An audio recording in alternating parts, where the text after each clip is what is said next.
Abandoned and paralyzed on an alien ship, the alien dragon begged human.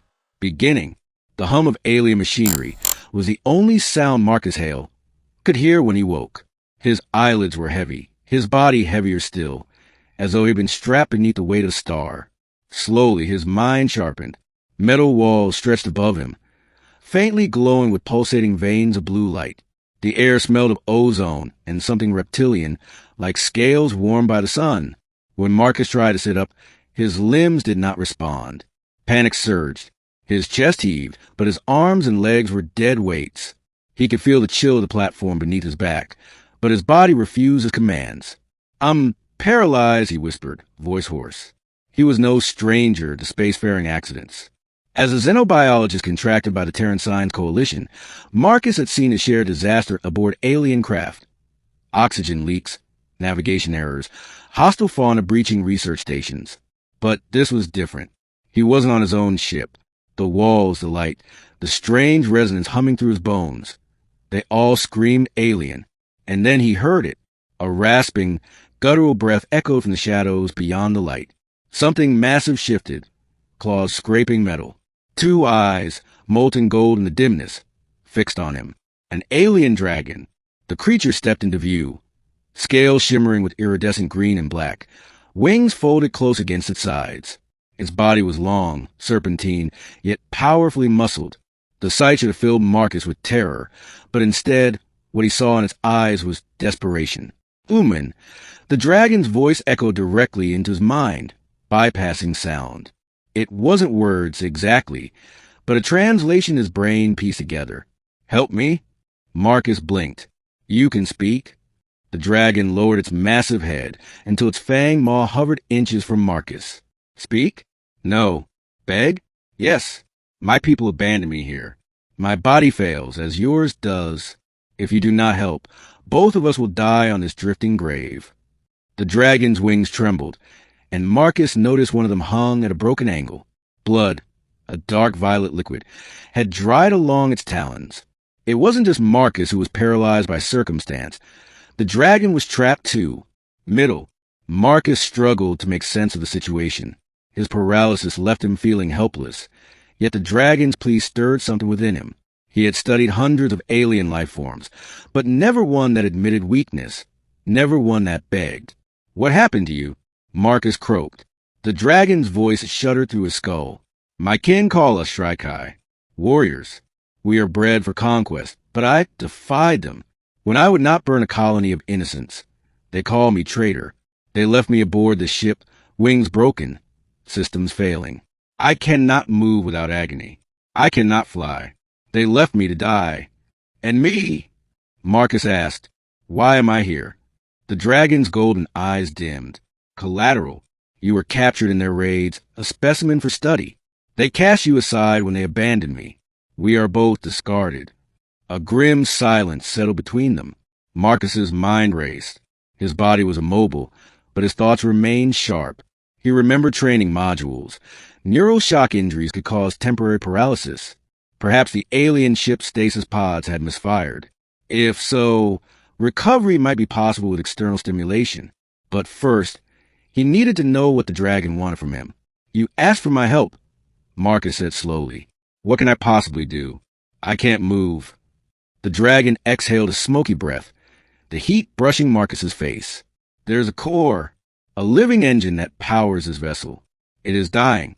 If it dies, the ship will collapse into the gravity well of the nearby star.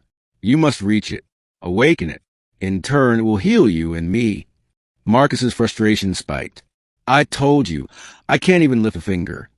The dragon tilted its head. "I can carry your mind. I can lend you my strength. But I am broken. I need a pilot, even if only a human one." The meaning sank in. The dragon was offering a bond, some kind of neural link between species. It was dangerous, untested, and probably irreversible. Yet if he refused, they both would die. "Do it," Marcus said, voice steadier than he felt. The dragon's eyes glowed brighter. "Prepare." A searing jolt pierced Marcus's skull as the alien forced its consciousness into his. At once, Marcus felt a torrent of sensations.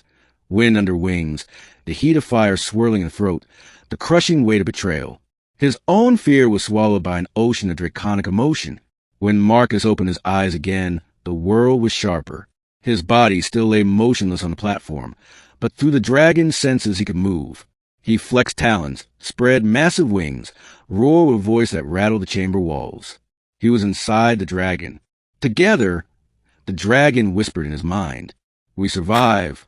They staggered through the corridors of the alien ship, Marcus guiding with human logic, the dragon supplying raw power. The vessel was labyrinthine, alive in strange ways, walls that pulsed like veins, doors that dilated like pupils. The deeper they went, the more Marcus felt the ship's heartbeat faltering. But it wasn't unguarded.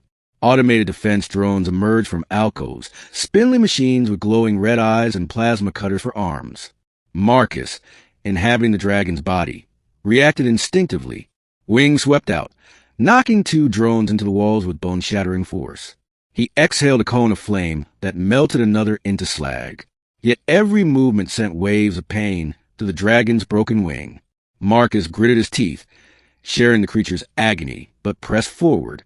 At last, they reached the heart of the ship. The core floated in a chamber of black stone and liquid light. It wasn't a machine, not entirely. It resembled a pulsating egg, veined with glowing filaments, suspended in an energy field. But its glow flickered erratically, fading with every pulse. Marcus and the dragon approached. "What do I do?" Marcus asked. "Touch it," the dragon urged. "Offer your will. Bind your life to its flame." Marcus hesitated. "Bind my life?" "Yes, or we both perish."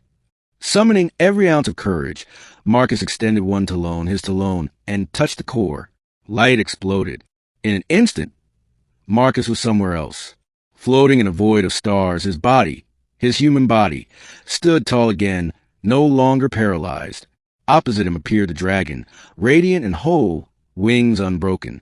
Between them pulsed the core, its voice echoing like a chorus of countless lives. "Two cast aside. 2 who cling to life. Will you bind as one?" Marcus swallowed hard. "If it means survival, yes." The dragon lowered its head. "As will I." The core's light surged, piercing through them. Marcus screamed as energy rewove his nerves, reignited his body. He felt the dragon's essence fusing with his own, not erasing him, but merging like fire joining air. And then he woke. Ending. Marcus gasped and sat upright. For the first time since awakening, his body obeyed. He flexed his fingers, touched his face, laughed aloud with relief. Across from him, the dragon unfurled its wings, no longer broken, no longer bleeding. Both had been healed, but more than healed. They were connected. "I feel you," Marcus whispered. "As I do you," the dragon replied, its voice clearer now, almost tender. "Our bond is sealed. I am Caliph, last of the Shriekai, who chose mercy over conquest.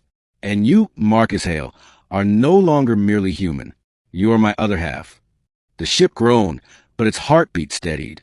The core had been revived, stabilized by their union. They were no longer prisoners of a dying vessel. They were its guardians. "What now?" Marcus asked. Kael'thas's golden eyes narrowed, fierce yet hopeful. "Now, we are hunted by my kin. They will sense my survival. They will not forgive our defiance. But together, with the ship, with our bond, we can fight. We can protect those who cannot protect themselves." Marcus looked around at the alien ship, at the vast corridors humming with renewed power. He thought of the colonies that had burned under Shrikai's rule, of innocents caught between wars. A human and a dragon, both abandoned, now reborn.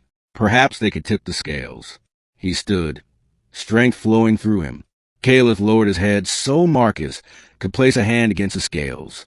Their bond pulsed like a second heartbeat. "We survive," Marcus said firmly. "And then we make them regret leaving us alive." Caliph rumbled with approval, wings spreading wide, filling the chamber with their majesty. Together, the alien ship shuddered, its engines awakening with renewed fire. Marcus and Caliph turned toward the stars, no longer prisoners, no longer broken. They were a new force, forged from abandonment and desperation, man and dragon, bound by survival, driven by defiance, And somewhere, far beyond the horizon of starlight, their enemies waited. But Marcus no longer felt afraid, because when an alien dragon begged and a human answered, the universe itself had shifted,